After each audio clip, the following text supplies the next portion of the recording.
नमस्कार दोस्तों, मैं हूं अर्पित और एक बार फिर से आपका स्वागत है। पिछले लोकसभा चुनाव में उत्तर प्रदेश में समाजवादी पार्टी के राष्ट्रीय अध्यक्ष अखिलेश यादव के नेतृत्व में इंडिया गठबंधन ने बेहतरीन प्रदर्शन किया था। उत्तर प्रदेश की कुल 80 सीटों में से 43 सीटों पर इंडिया गठबंधन को जीत हासिल हुई थी।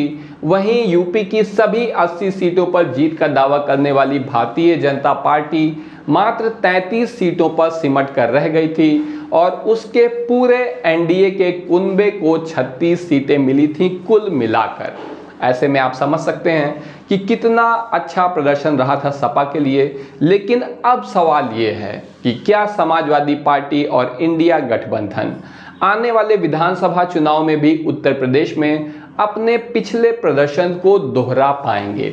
अगर अखिलेश यादव और उनकी पार्टी अपने प्रदर्शन को एक बार फिर से विधानसभा चुनाव में भी दोहराना चाहती है तो ऐसे में एक बार फिर से पूर्वांचल में बेहतरीन प्रदर्शन करना बहुत ज़रूरी है, जो कि उत्तर प्रदेश के मुख्यमंत्री योगी आदित्यनाथ का गढ़ माना जाता है।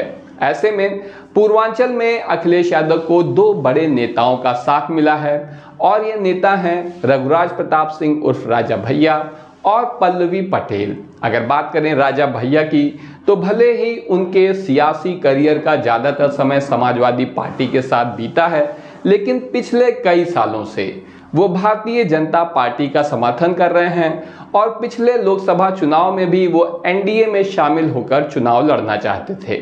लेकिन जब भाजपा ने उन्हें कोई टिकट भी नहीं दिया, उनसे गठबंधन नहीं किया और बिना उनसे किसी बातचीत के प्रतापगढ़ और कौशाम्बी की सीट से अपने प्रत्याशियों का ऐलान कर दिया, तो ये बात राजा भैया को नागवार गुजरी और उन्होंने समाजवादी पार्टी का समर्थन इन दोनों ही जगहों पर किया। नतीजा ये हुआ कि सपा ने, इंडिया गठबंधन ने इन दोनों ही सीटों पर एक बड़े मार्जिन से जीत हासिल करी।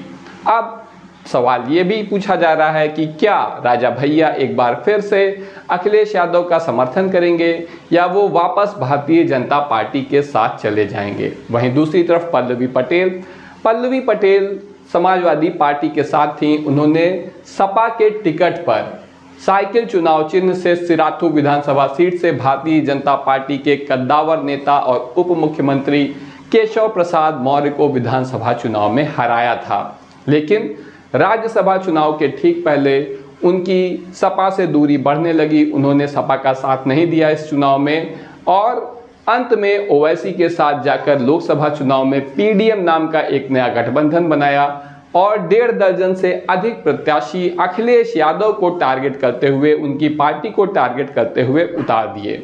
लेकिन इन ज़्यादातर प्रत्याशियों की जमानत भी जब्त हो गई।